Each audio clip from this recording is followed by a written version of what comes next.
When you go to prison, it's similar to going to a temple. You are taken away from the world and taken away from a lot of the worldly things that distract you from looking at yourself and dealing with yourself. Top of the team, Coach E, and it's time to leverage your life. Now, if you didn't know, your life is your business. And if you're not living the life that you desire and deserve, it's possibly because you are not minding your business. And if you're not minding your business, it might be because you don't know what your business is. And if that's the case, you're in the right place.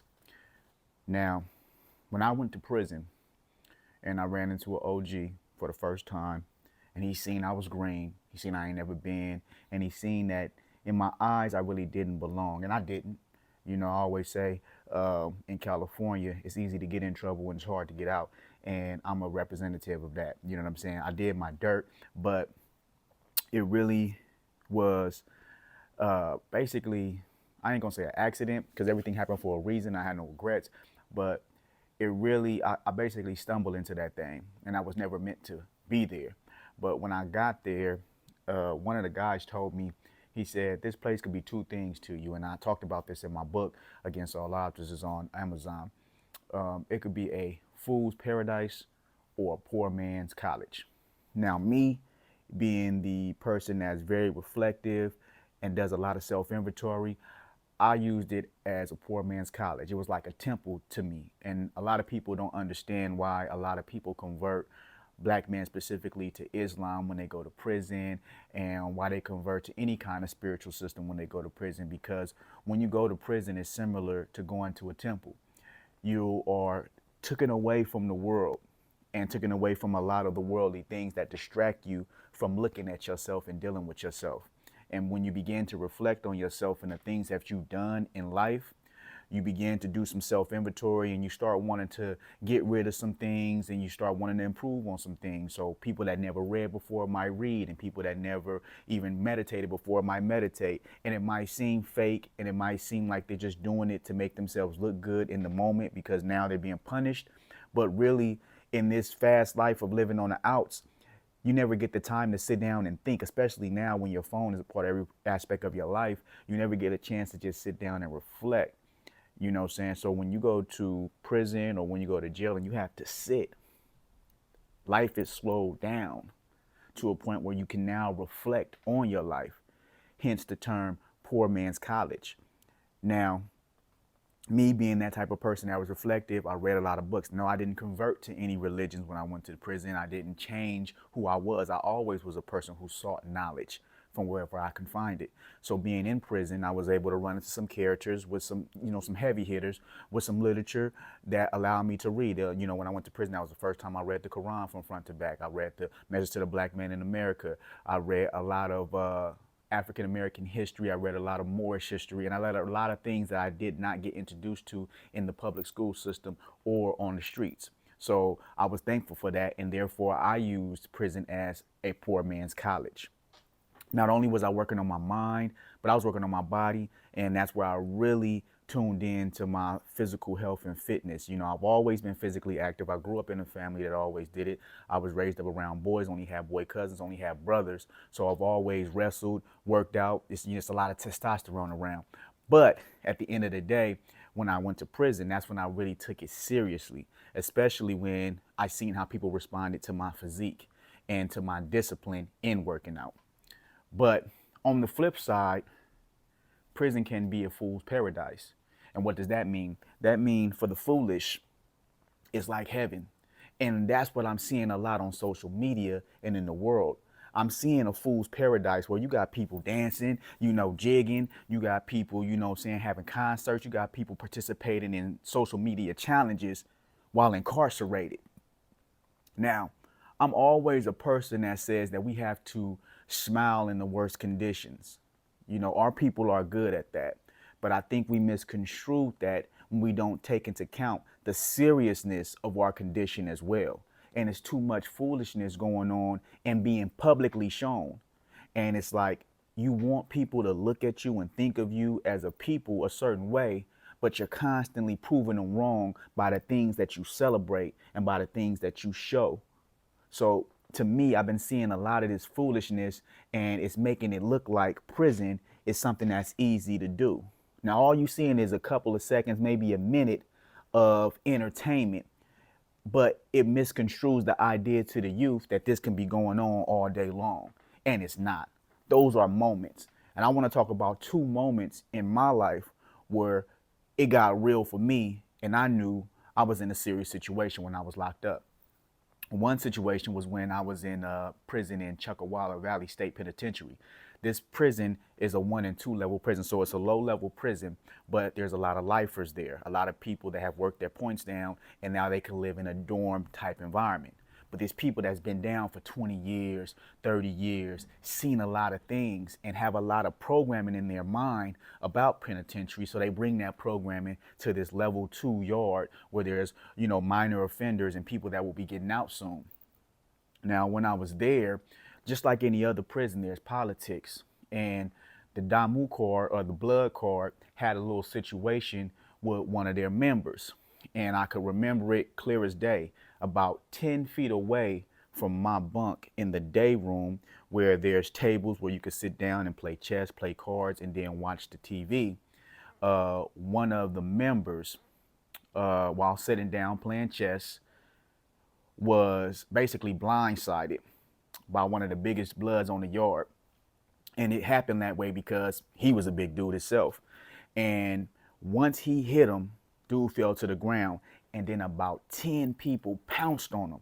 And I'm talking about they was hitting him with everything from, at that time we was having canned goods at that penitentiary, so they people that had cans inside socks. I'm pretty sure people had locks inside the socks. And these are like weapons that are used, you know what I'm saying, to just basically hide the weapon, but at the same time use that blunt force. So you got a sock with a canned good in it, and you getting hit with it like a club. And it has the same effect of like a nightstick or something like that. So not only is he getting hit by multiple people while he's unconscious because he just got caught off guard and got blindsided, but he's getting hit repeatedly by multiple people with weapons. It happens fast because everything in prison happened fast. It couldn't be for like 30 seconds. It was no longer than a minute. They was able to do this without the police being alarmed. Then everybody scattered. The only reason why the police knew what happened is because this dude got up, and I'm talking about literal face, looking like bloody Play-Doh. Couldn't see his face, blood all over it. He could barely walk, he's leaking.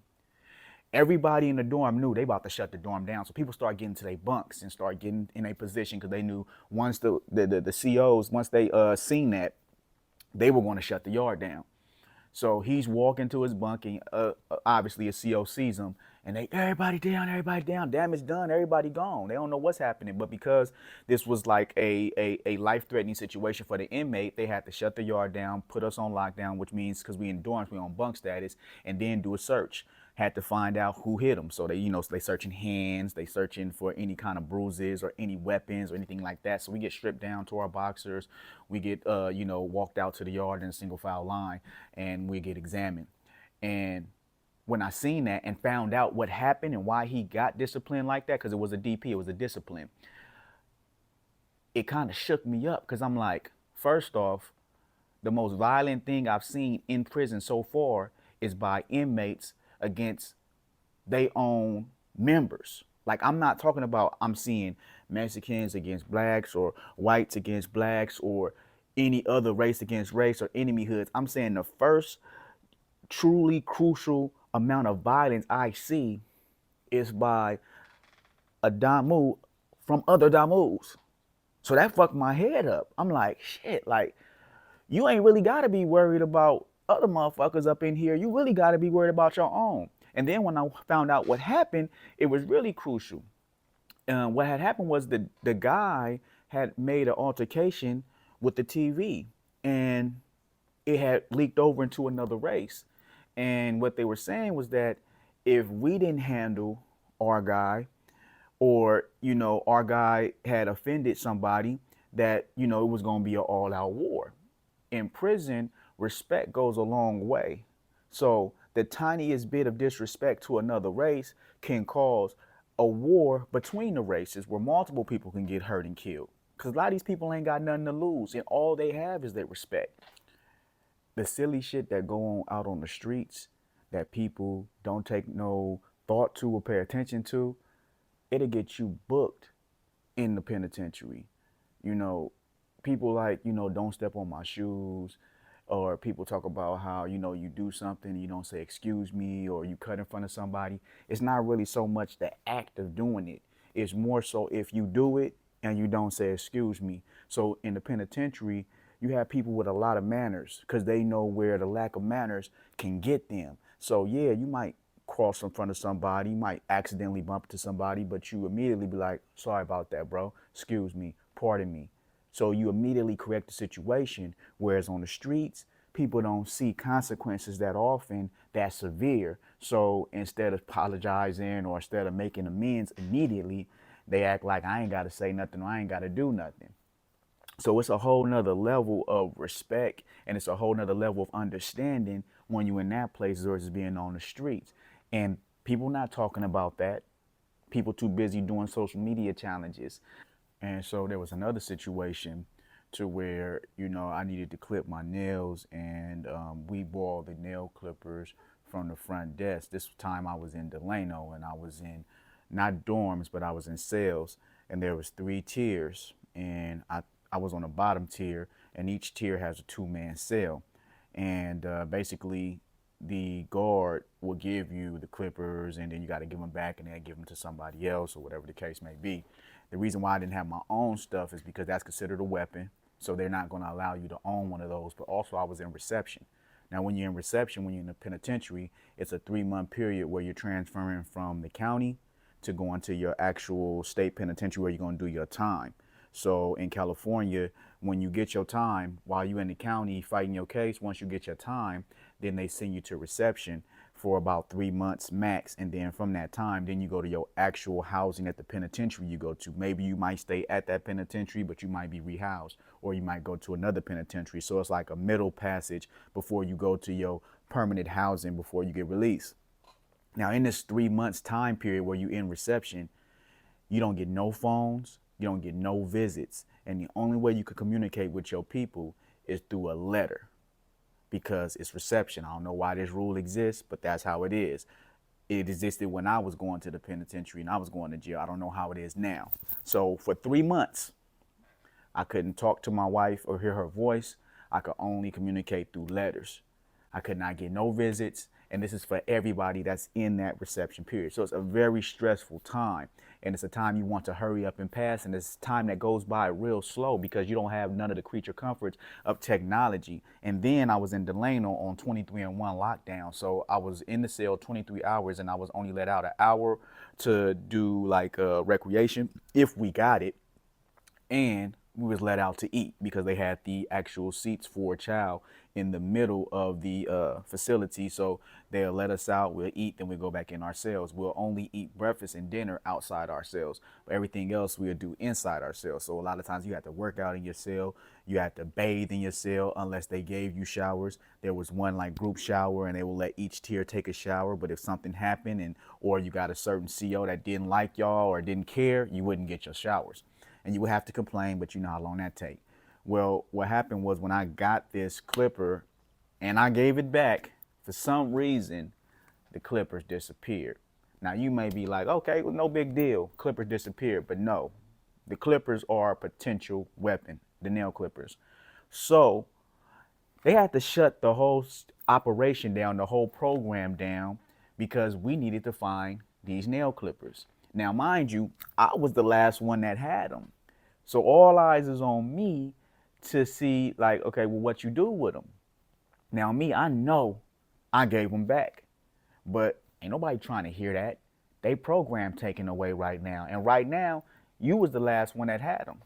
Now, I don't have no communication with my family. Nobody knows what's going on the outside. I'm in here in reception in this cell and I'm potentially about to get dealt with because the program is taken and they about to run through everybody's cell for some damn nail clippers.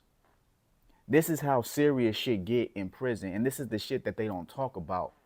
How serious it is that when you possibly get something and don't return it, or how serious it is when you have an altercation that goes to another race, or, if it's a problem with the TV, or, a person from your group or your card is being too loud, and now your whole card is into it with a whole nother card because, you know, everybody get affected. In the penitentiary system, they like to use the method of punishing everybody for one person's mistake. And the reason why is because it makes the people police themselves. It makes them say, look, if we don't take care of this one nigga, they gonna hit us all. So in order for everybody else to have peace, they'll deal with that one motherfucker that caused the problem. And it's a good system and it works, especially in that environment. But I eventually the situation got resolved and nothing happened to me. But this is the thing, how serious that situation could have gotten and how simple that situation was. And from up until that time, I had done nothing to create any problems or any issues inside the facility that I was in. But just from that one situation, creating a little discomfort for everybody else, I could have been dealt with in a way that probably wouldn't even came back from. You feel me? So these are the things that's not being talked about or not being shown and understood. And we got dudes out here watching people in prison out here do the stanky leg and all this other stupid ass shit and doing challenges and making it seem as if prison is the place to be, as if it's Disneyland. You know what I'm saying? It's not. You know what I'm saying? I don't care if you're a cold-hearted killer. If you a heterosexual male, prison ain't never gonna be the place for you. If you a man that likes to be able to walk to the refrigerator and eat whatever you want, whenever you want, if you like to get money, if you like to be around the presence of women, prison ain't never fly. Prison ain't never the place to be. So I just wanted to put that on the table because, yeah, you can show the good sides and you can show all the, fun y'all having phones and all that. You can show that, but I got to add some balance to the equation. You know what I'm saying? So that these people can understand that it ain't all fun and games. It can be a fool's paradise, but it can also be a poor man's college. It's up to you. In itself, it's not evil. I say the same thing about technology. Everybody talks about technology and how technology is ruining men. Technology itself is not bad or good, so we can stop saying that. If you have any other understanding of spirituality or of how universal principles work, technology is neither bad nor good. It's how you use it. A gun cannot kill anybody unless somebody puts it in their hand and uses it to kill. Now, it can protect somebody from being killed, or it can just kill somebody with, malice intent. But the gun itself is not bad. Technology itself is not bad. And prison in itself has a place in society because some of you motherfuckers conduct yourself like animals and you deserve to be in cages. That's some real shit, whether you want to accept that or not. At a time when I was conducting myself as an animal, I deserved to be in a cage. But we don't need to treat our punishment like vacation. It can be if you learned your lesson and you want to move forward. But nobody needs to play with the penitentiary and make it seem as though it's a place where it's just all fun and games. And that's some real shit.